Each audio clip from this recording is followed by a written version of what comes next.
ஹே ஜெமினி, நான் டெய்லி போற துபாய் மெட்ரோல டிரைவரே இல்லாம இருக்கு. அது எப்படி ஒர்க் ஆகுது? அதுதான் துபாய் மெட்ரோவோட ஒரு ஸ்பெஷாலிட்டி.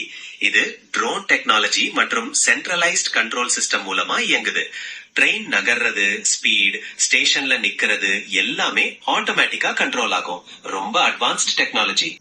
சரி, இப்போ ஒரு மெட்ரோல ஏதோ ஃபால்ட் ஆயிருச்சு, இன்னொரு மெட்ரோல கொலாய்ட் ஆகாம எப்படி இருக்குது? அதுக்குதான் அட்வான்ஸ்ட் கம்யூனிகேஷன் சிஸ்டம் இருக்கு. ஒவ்வொரு ட்ரெயினும் கண்ட்ரோல் சென்டரோட தொடர்ந்து பேசிட்டே இருக்கும். ஸ்பீட், டிஸ்டன்ஸ் எல்லாத்தையும் கண்டினியூஸா கண்காணிக்கும். ஒருவேளை ஏதாவது ஃபால்ட் ஆனா ஆட்டோமேட்டிக்கா பக்கத்துல இருக்கிற ட்ரெயினுக்கு சிக்னல் போகும். இதனால கொலிஷன் தடுக்கப்படுது. இதுவும் ஒரு ஹைலி செக்யூர்ட் சிஸ்டம். அப்புறம் எனக்கு இன்னொரு டவுட்.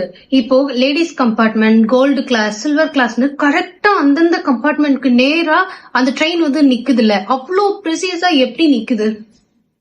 அதுக்கு ஸ்டேஷன்ல எல்லோ கலர்ல சென்சார்ஸ் இருக்கும். ட்ராக்ல இருக்கிற சென்சார்ஸும் ட்ரெயின்ல இருக்கிற சென்சார்ஸும் கம்யூனிகேட் பண்ணிக்கும். கரெக்டான இடத்தை சென்ஸ் பண்ணி ட்ரெயின் ப்ரிசைஸா நிக்கும். பேசஞ்சர்ஸ் கரெக்டா ஏறி இறங்குறதுக்கு இது ரொம்ப உதவுது.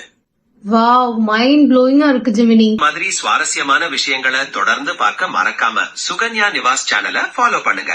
வேற ஏதாவது தகவல் வேணுமா?